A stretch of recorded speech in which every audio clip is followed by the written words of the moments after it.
ਤੁਹਾਡਾ ਆਪਣਾ ਵੀਰ ਮਿਰਜ਼ਾ ਜੱਟ। ਅੱਜ ਅਸੀਂ ਬੈਠੇ ਹਾਂ ਕਿ ਲਹਿੰਦੇ ਚੜ੍ਹਦੇ ਪੰਜਾਬ ਦੀਆਂ ਮੁਲਾਕਾਤਾਂ ਪਿਆਰ ਮੁਹੱਬਤ ਉਹਨਾਂ 'ਚ ਦੇਖਿਆ ਤੇ ਅੱਜ ਇਕੱਠੇ ਹੋਏ ਹਾਂ। ਤੇ ਸਾਡੇ ਵੀਰ ਜੋ ਇੰਡੀਆ 'ਚੋਂ ਲੁਧਿਆਣਾ ਤੇ ਔਰ ਦੂਸਰਾ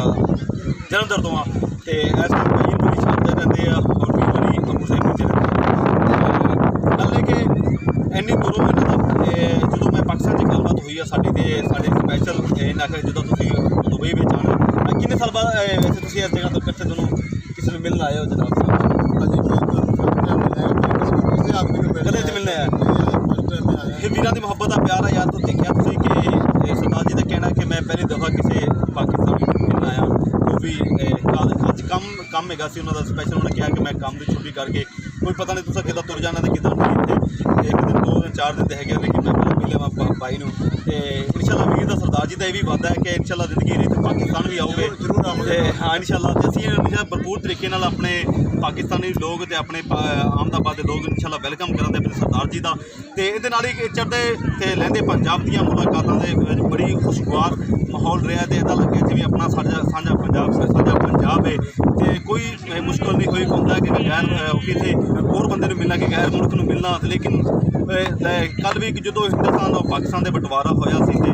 ਕੁਛ ਨਹੀਂ ਟੁੱਟਿਆ ਸੀ, ਸਾਡਾ ਪੰਜਾਬ ਵੀ ਟੁੱਟਿਆ ਸੀ ਤੇ ਪੰਜਾਬ ਜਦੋਂ ਟੁੱਟਿਆ ਤੇ ਦਿਲ ਬਹੁਤ ਦੁਖਿਆ ਕਿਉਂਕਿ ਸਾਡੀ ਪੰਜਾਬੀ ਸਕਾਫਤ ਬੋਲ ਚਾਲ ਰਹਿਣਾ ਸਹਿਣਾ ਰਸਮੋ ਰਿਵਾਜ ਸਭ ਕੁਛ ਇੱਕੋ ਹੀ ਆ ਤੇ ਲੇਕਿਨ ਸਾਡਾ ਜੋ ਦਿਲ ਫਿਰ ਵੀ ਇੱਕੋ ਹੀ ਆ ਕਿ ਇਨਸ਼ਾਅੱਲਾ ਸਾਡੀ ਤੇ ਦੁਆ ਹੈ ਔਰ ਇਹਨਾਂ ਦੇ ਵਾਹਿਗੁਰੂ ਦੀ ਵੀ ਦੁਆ ਹੈ ਕਿ ਧਰਾਵਾਂ ਦੇ ਕੇ ਇਨਸ਼ਾਅੱਲਾ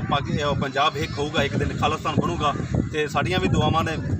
ਅਸੀਂ ਸਾਡੇ ਭਰਪੂਰ ਤਾਵਨੇ ਨਾਲ ਇਨਸ਼ਾਅੱਲਾ ਪਿਆਰ ਮੁਹੱਬਤ ਇਸੇ ਤਰ੍ਹਾਂ ਹੀ ਰਵੇ ਤੇ ਔਰ ਜਿੰਨੇ ਵੀ ਸਿੱਖ ਬਰਾਦਰੀ ਸਾਡਾ ਮੇਰਾ ਮੈਸੇਜ ਸੁਣਦੇ ਆ ਔਰ ਇਹਨਾਂ ਦੇ ਆਪਸ 'ਚ ਪਿਆਰ ਮੁਹੱਬਤ ਰੱਖਿਆ ਕਰੋ ਖਾਸ ਤੌਰ ਆਪਣੇ ਪੰਜਾਬੀ ਔਰ ਸਿੱਖ ਬਰਾਦਰੀ ਕਿਉਂਕਿ ਸਾਨੂੰ ਸਿੱਖ ਬਰਾਦਰੀ ਬੜਾ ਮਾਣ ਹੁੰਦਾ ਹੈ ਤੇ ਬੜਾ ਪਿਆਰ ਮੁਹੱਬਤ ਮਿਲਦਾ ਹੈ। ਅਸੀਂ ਤਾਂ ਅੱਜ ਤੋਂ ਉੱਥੇ ਆਉਂਦੇ ਆ ਸਾਡੇ ਨਨਕਾਣਾ ਸਾਹਿਬ ਆਉਂਦੇ ਆ ਜਾਂ ਕਰਤਾਰਪੁਰ ਆਉਂਦੇ ਆ ਤਾਂ ਸਾਨੂੰ ਬਹੁਤ ਜ਼ਿਆਦਾ ਖੁਸ਼ੀ ਹੁੰਦੀ ਹੈ ਤੇ ਅਸੀਂ ਤਾਂ ਖੁਦ ਆਪ ਉੱਥੇ ਜਾਂਦੇ ਹਾਂ ਆਪਣੀ ਉਹਨਾਂ ਵੀਰਾਂ ਨੂੰ ਵੈਲਕਮ ਕਹਿਣ ਵਾਸਤੇ। ਤੇ ਅਗਰ ਸਰਦਾਰ ਜੀ ਤੁਸੀਂ ਕੋਈ ਆਪਣੇ ਸਾਡੇ ਪਾਕਿਸਤਾਨ ਨਾਜ਼ਰੀਨ ਨੂੰ ਕੋਈ ਮੈਸੇਜ ਪੈਗਾਮ ਦੇਣਾ ਚਾਹੁੰਦੇ ਹੋ ਤਾਂ ਦੱਸਿਆ ਜਨਾਬ। ਮੈਂ